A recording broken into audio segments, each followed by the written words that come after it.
Hi, the visiting room. Sarah here. I just wanted to do a quick video about video visits. I mentioned them in a blog that I did back in December about the best apps for prison wives. And if you missed that, you can check out the link in the description. While you're doing that, feel free to subscribe and just go ahead and like this video because it's going to be a good one.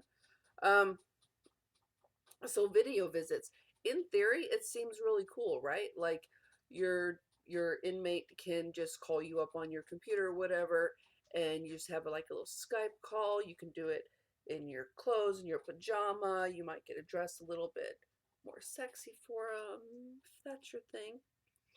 Um, but it's not. When I brought it up to him, I was all excited. I was like, "Oh, babe, you can just call me just whenever, and I won't have to, it'll just be really nice. You can just call me on the phone. We can look at each other. I get to see your smile." And, that's cute. I'm sure that happens for some people. But the reality is that he pointed out at the time was no, it's one step from having our visits taken away from us completely. And initially, because I know that sounds like a crazy conspiracy thing.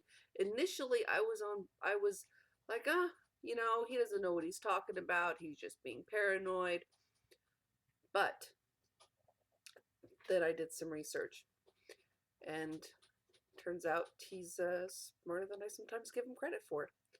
So here's a skinny on video visitation.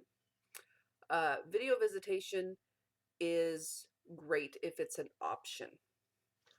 Um, But sometimes the companies that provide video visitation as part of their contract to provide it will stipulate that it can be the only form of visitation. That means that there is no more in-person visitation in those facilities.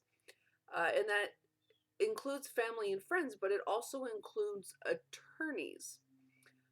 I know that there are several public defenders' offices in metropolitan areas throughout the country where we have the Constitution that says we should get good representation, but that's neither here nor there.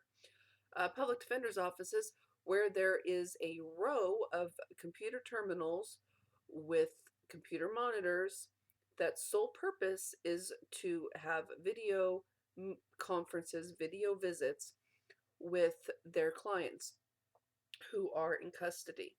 Um, I don't know how you feel about that, but I know that my phone calls are monitored, my letters are monitored. I can't imagine that those video visits aren't also being monitored. And I don't trust those companies enough to not also monitor uh, someone's privileged conversation with their attorney. It's private. It shouldn't be recorded. It shouldn't be monitored. And I don't know if there's any way to find out if those are or not.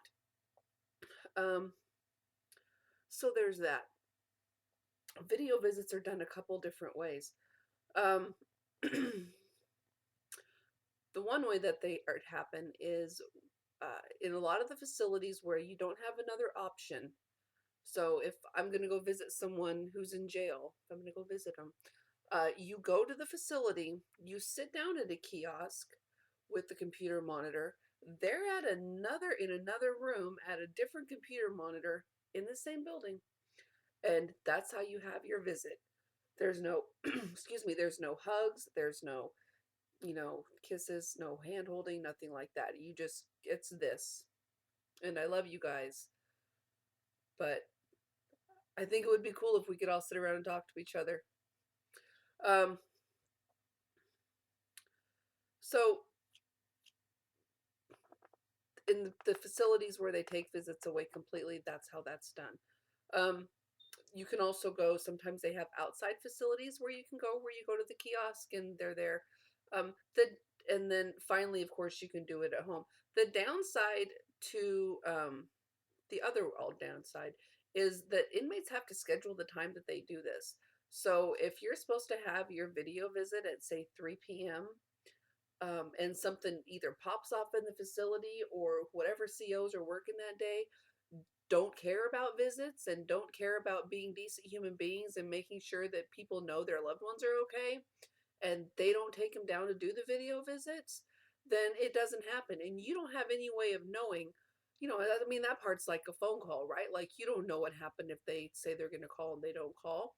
But then you have to start all over. You can't just be like, oh, there was a fight in the yard, and so I wasn't able to do my video call today. I can do it tomorrow. You might have to wait 2 or 3 weeks because of how you have to schedule it to do it again. So I mean, that's a downside to it.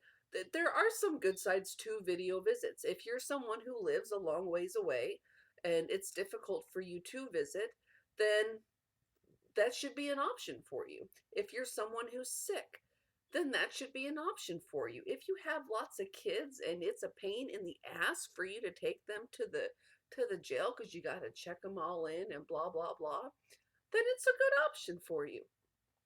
But I'm not hating on video visits. I'm hating on the fact that the companies that do it present it like it's a good idea when really what they're doing is they're fucking everyone because their goal is to take away regular visits because then everyone would only have the option of using the phone calls which make them money or using video visits which make them money. So they don't make any money when we go and visit for real. So, oh, sorry, a little spun up. I've been thinking about this a lot since I wrote that blog. Video visits are also more expensive. They're like 3 and 4 times more expensive than regular visits, or not regular visits. I'm sorry, than regular phone calls. Um, so I mean that's not good. The prisons and whatever, they'll tell you that they're good because it keeps people more safe because there's this contraband coming around, insinuating that people who visit are the only ones who bring contraband into the facilities. I don't know how long it's going to take for them to figure that out, that it's not the majority of us bringing that in. I just want to go and eat some crappy vending food and hang out with my sweetheart for a little bit, maybe give him a kiss or two, and then be on my way. That's all I want to do when I go visit. The video visits also not geared towards strong personal relationships. And this is going to go back to these companies not wanting people to stay out of prison. They want people in prison. That is how they make money. Um, there are studies that show that when someone is released from prison, when they have strong family ties and strong ties to the community, and these are things that you have to work on to build, by the way. They don't just happen, you have to work on them. They're less likely to recidivate and return back to prison. So, again, having video visits as your only means kind of pretty much ensures that people are going to end up back in prison. Um, so that's that, yeah. As a whole, I don't hate on video visits. I hate on the companies that force video visits as the only option because they're not doing it because the fucking sales pitch, I can just hear it, is like, oh, we'll just have safer facilities and it'll be better for everyone. But the reality is they just want to make money. So this year and going forward, when you hear people, because I'm sure it's going to happen, I got faith in the system that we're going to hear all about how we need to be tougher on crime and blah blah blah. Even though crime is at a low, been going down. Uh, when we hear our representatives talk about implementing video visitation, and when you hear about it in your facility, wherever you visit, if you hear about it, uh, you need to talk to people about it. You need to let them know why it's a bad idea. And you need to let people know. I know a lot of times people just pass around dumbass petitions, and, I understand that you do it with good intentions, but this is a serious thing. If our visits get taken away, it's going to be so much harder for us to check on our people. You know, you think we worry about them now? Imagine not being able to ever touch them again. until they're coming home. I mean, that's what it makes me think of, and that is horrible to me. So, when we hear about people talking about video visits and saying that they're a good thing, we need to let them know. We need to set them straight. And we need to uh, do whatever we can to make sure that they know and that they also feel like it's a bad thing because the only people who benefit from fucking video visits in the long run are the companies that provide them. Thank you. Thanks for listening. Thanks for watching, guys. Obviously, I feel really serious and passionate about this. I'm going to try to do these videos a couple times a month, I think. Maybe I'll have something else that I want to rant about uh, in the next few weeks. Um, but let me know what you think. Subscribe, like the video, give it a thumbs up. And if you have any comments or you want to discuss it or you don't know what to do when you hear people talk about video visits or something you think, or you have an idea for something I can rant on, put it in the comments. I'll check it out. Have a great day. Bye.